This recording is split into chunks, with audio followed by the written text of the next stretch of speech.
I had just gotten out of a long-term relationship and decided I was ready to get back out there. My friend Kim convinced me to download Tinder, telling me it would be a great way to casually meet new people.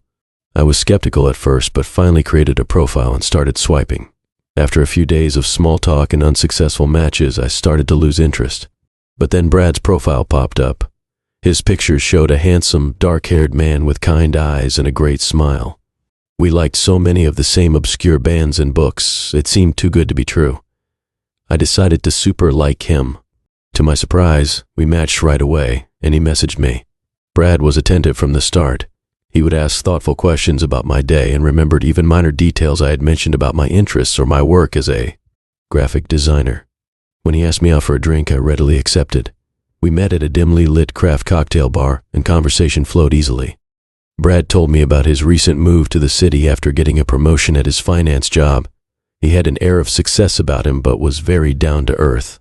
I found myself opening up more than I expected about my family back home and my dream of starting my own design firm someday. We sat talking and laughing until the bar closed. Brad walked me home, and we made plans for a second date.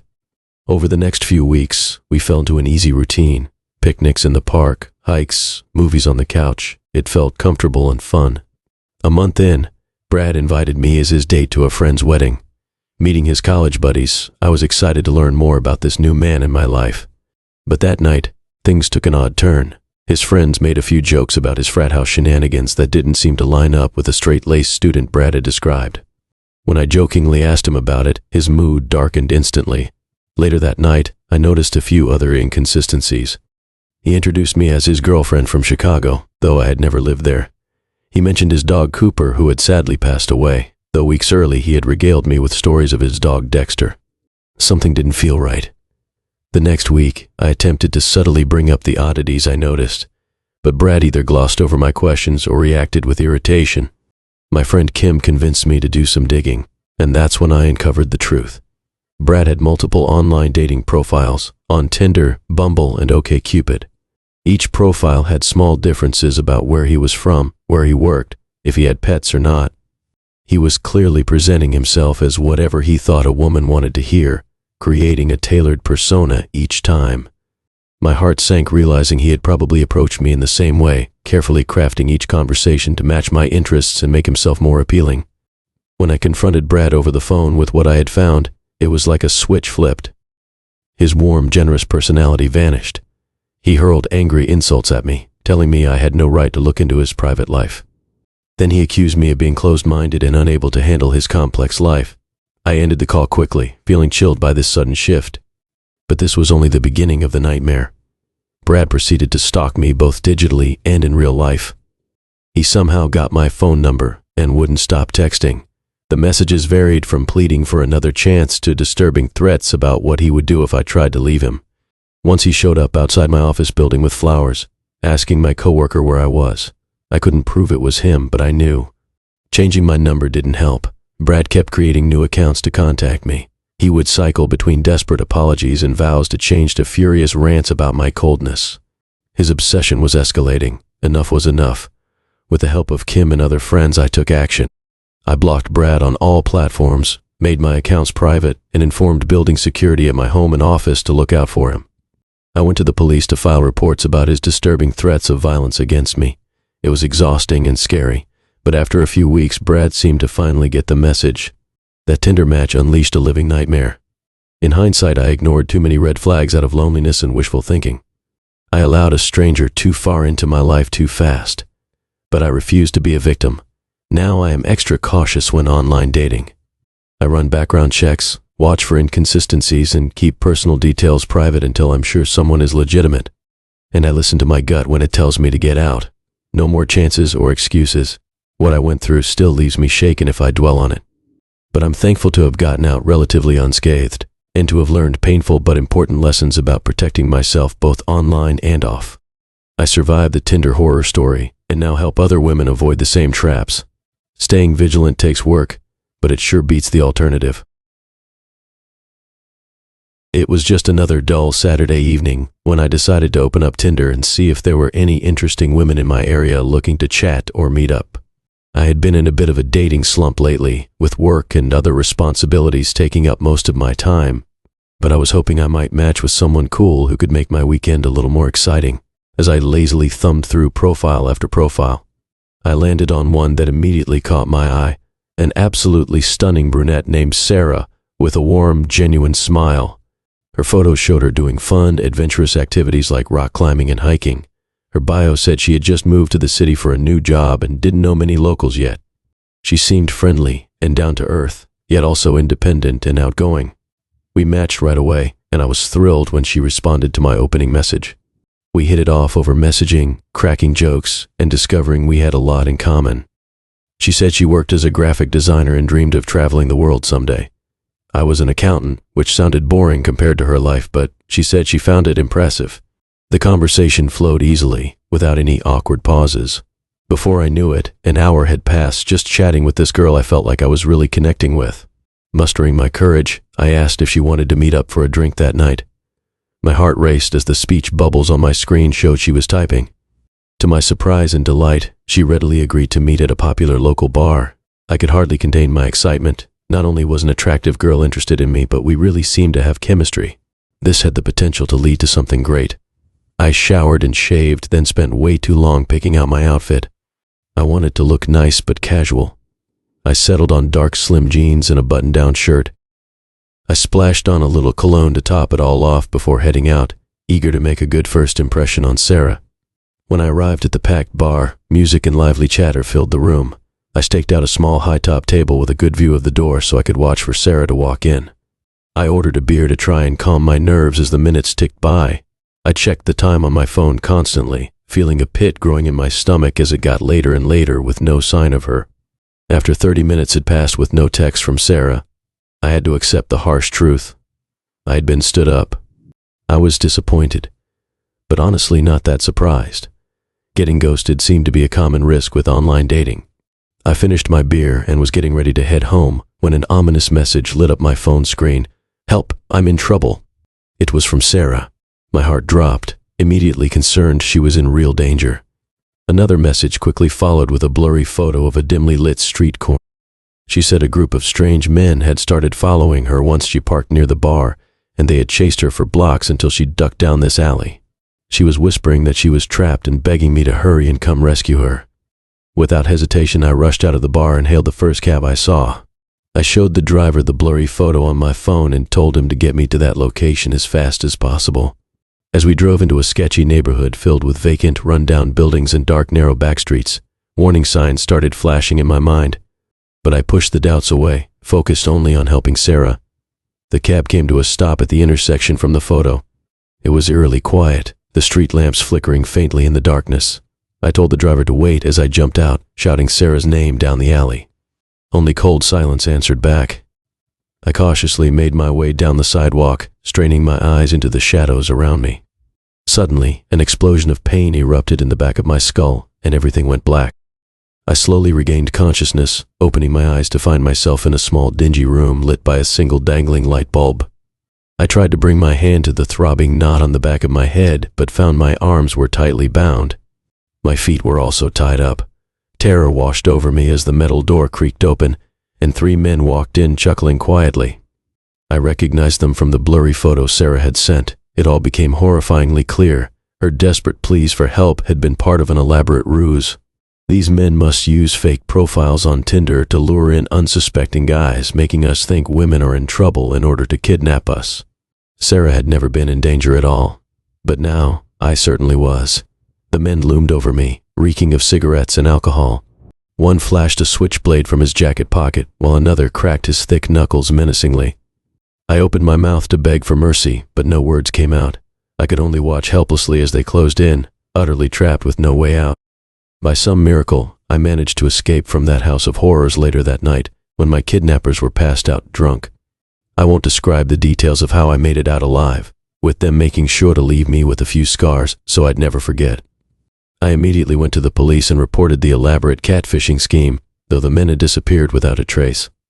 I hope sharing my story can prevent someone else from meeting a similar, terrifying fate. We all want to believe people are inherently good, especially when meeting a new romantic interest. But there are predators out there exploiting dating apps to take advantage of the naive and trusting. I learned the hard way to always meet in crowded public places and let a friend know the details for any first date. Staying safe is worth missing out on a few promising matches.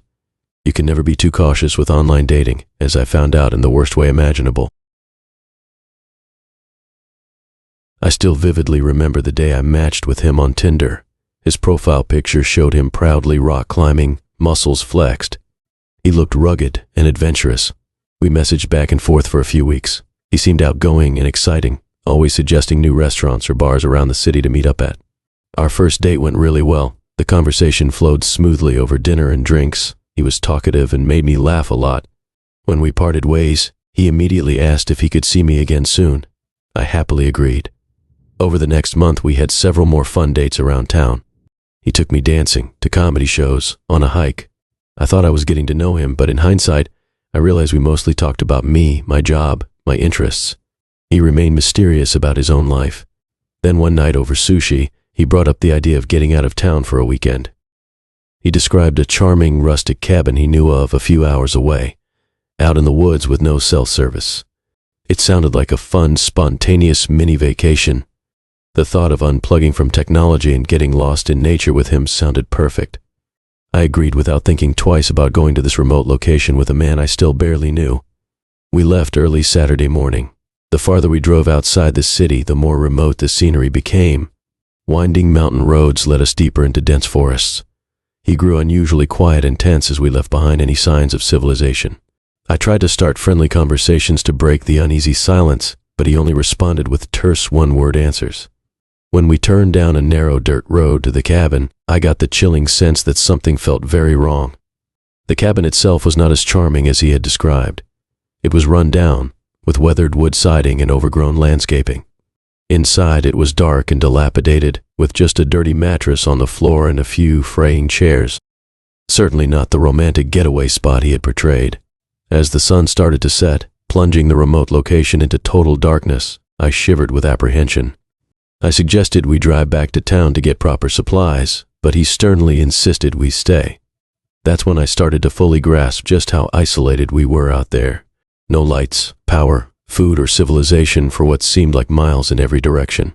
Over the next few hours, his entire personality morphed into someone I didn't recognize. He became volatile and menacing, snapping at me over the smallest perceived slights. He complained about a shady deal gone bad, grumbling about needing leverage to settle it. When he mentioned trafficking illegal firearms, I realized I had made a grave mistake trusting this stranger. I tried to stay calm and not provoke him as an overwhelming sense of fear washed over me.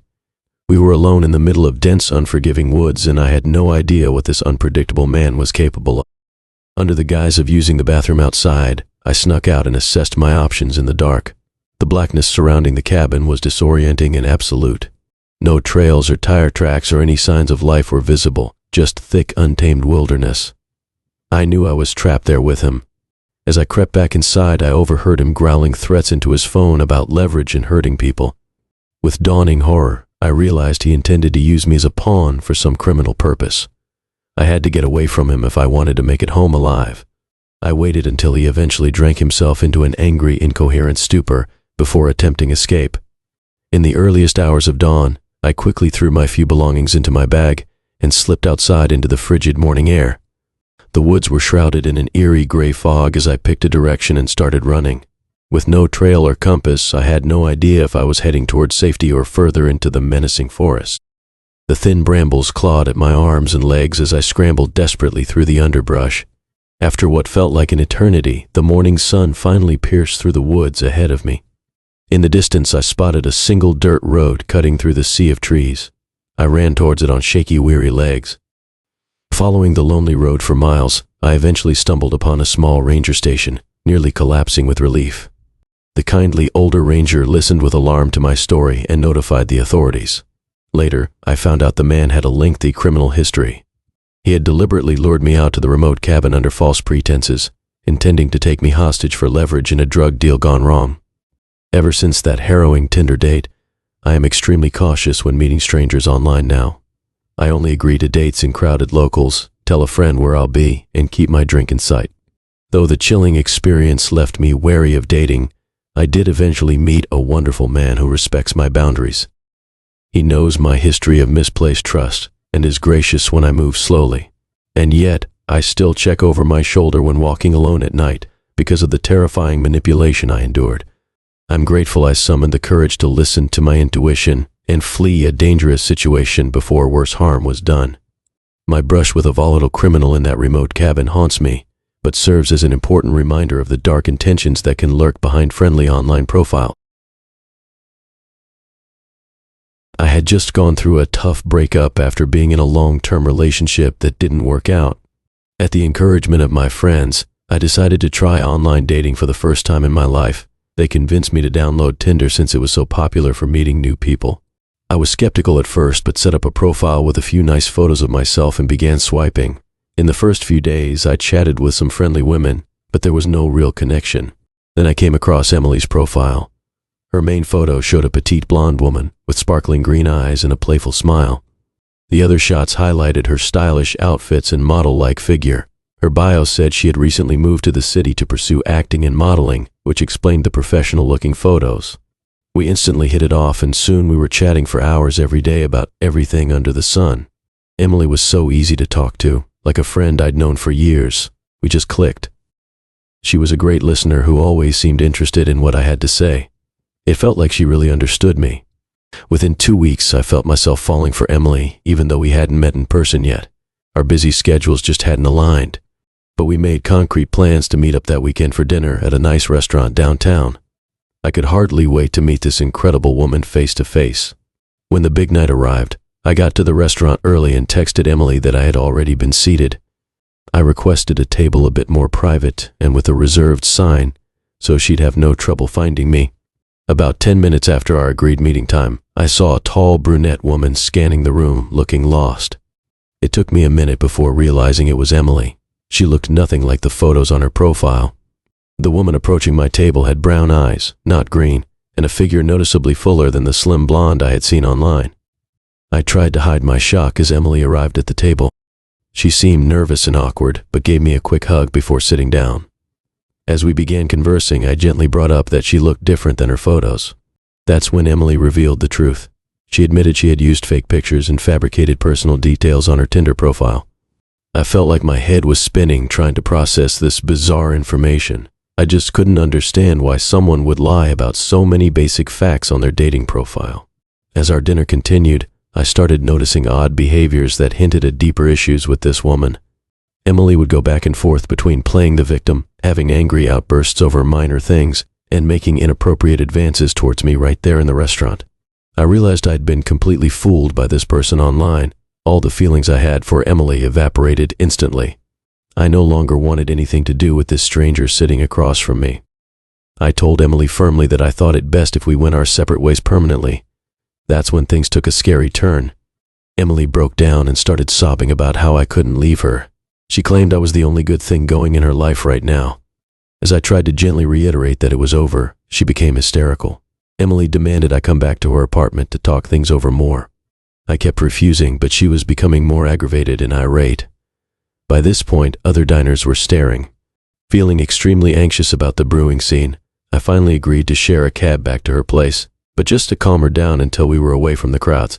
Once in Emily's apartment, her mood abruptly shifted again. She acted as if the entire blow-up at dinner hadn't even happened. Emily showered me with over-the-top compliments and kept finding excuses to touch me constantly in ways that made me very uncomfortable. I firmly pushed her away and told Emily I had to leave immediately. Her persona flipped in an instant. She slapped me hard across the face and began screaming about how she loved me.